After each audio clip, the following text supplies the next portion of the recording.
You know, I've been sitting here tonight thinking about a young man I read about not too long ago. He was 24 years old, overweight, deeply unhappy, working a job that was slowly eating him alive. His childhood, well, it wasn't kind to him. His father wasn't kind to him. And somewhere in the middle of all that weight, the weight on his body and the weight on his chest, he had just accepted that this was it, that this was his life. And I want to ask you something right now before we go any further. Have you ever felt that way? Like the life you're living is just something that happened to you rather than something you actually chose? Because if you have, then I want you to stay with me for the next few minutes. What I'm about to share with you changed the way I think about everything, about pain, about limits, about what a human being is actually capable of when they stop running from themselves. That young man's name was David,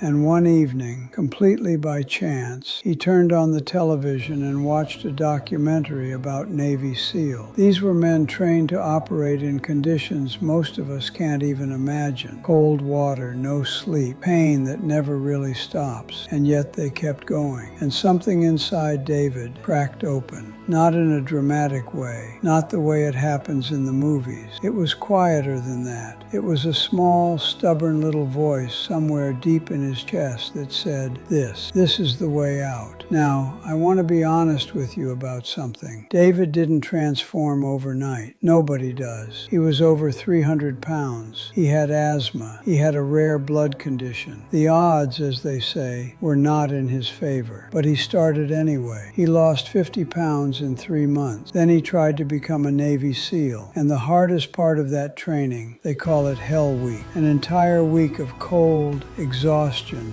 no sleep, and pain that never really leaves your body. 75% of men don't make it through on their first try. David completed it, not once, but 3 times. And then he ran a 100-mile race through Death Valley in 55 degrees Celsius heat. He completed over 60 ultramarathons. He set a world record for pull-up, and people started calling him the toughest man alive. But here is what I want you to understand, and I want you to really sit with this for a moment. David wasn't born tough. He was born broken, just like so many of us feel at one point or another. The toughness, he built it deliberately, over years, with specific habits, with a kind of quiet, relentless honesty about himself that most people are too afraid to practice. And that is what I want to walk you through today. The first thing David ever did was something so simple it almost sounds foolish. He looked in the mirror, not to admire himself, not to feel good. He looked in the mirror and he told himself the truth. He said, "You are fat. You are lazy. You are wasting the only life you were given." Now, I know that sounds hard, and maybe you're thinking, that's just being cruel to yourself. But there's a difference between cruelty and honesty.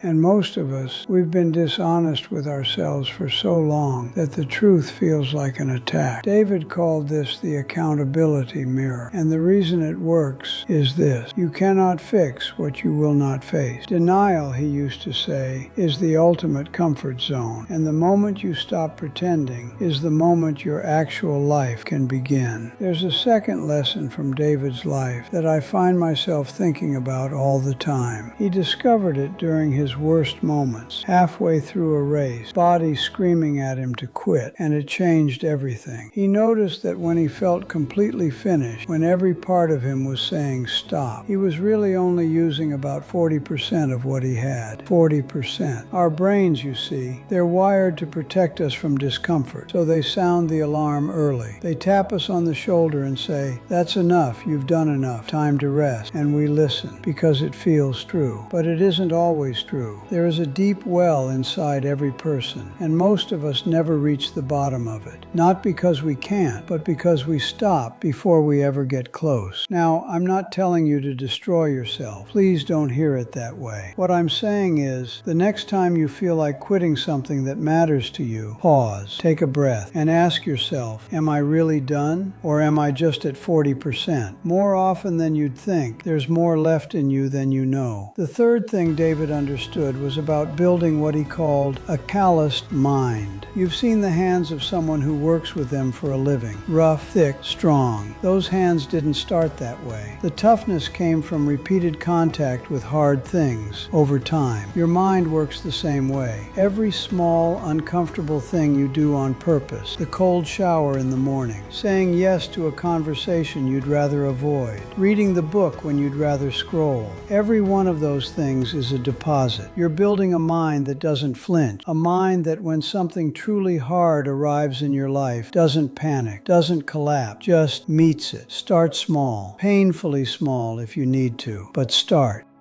There's a concept I want to share with you now that I think is the most overlooked of all of them. David kept what he called a cookie jar, not an actual jar, a mental one. Inside it, he stored every hard thing he had ever survived, every time he thought he couldn't go on and did, every loss he had endured and come through, every moment he was proud of, even if no one else saw it. And when things got dark, when the race felt impossible, when the training was too much, he'd reach into that jar. He'd pull out a memory. He'd remind himself, I have done hard things before. I can do this one. I want to invite you to do the same thing tonight before you sleep. Just sit quietly for a few minutes and think, what hard things have I already survived? What am I already stronger than I know? You'll be surprised what's in that jar. The last two lessons David lived by are these, and I'll keep them simple, because simple is where the truth usually lives. The first is this: don't try to eat the whole meal at once. David, in the middle of Hell Week, wasn't thinking about 7 days. He was thinking about the next drill, the next meal, the next hour, just the thing right in front of him. Big goals can terrify us into doing nothing, but small goals are manageable. Small goals can be won, and every small win, every tiny tick mark on a page, every morning you showed up when you didn't feel like it, those aren't small things. They are the foundation of every large thing. Break it down. Mark it off. Celebrate the small victories, because the big ones are just a long string of small ones held together. And the second lesson, know your why. Not the surface answer. Not, I want to lose weight, or I want better grades. Dig deeper. Ask yourself, and why does that matter to me? And then ask again and again, until you get to the answer that makes your chest tight. The one that's connected to someone you love, or something you deeply believe you were meant to do. That why is a fire that doesn't go out when motivation leaves. And motivation will leave. It always does. But a real why, it stays. I've been thinking about something for a long time, and I'll share it with you, because I think maybe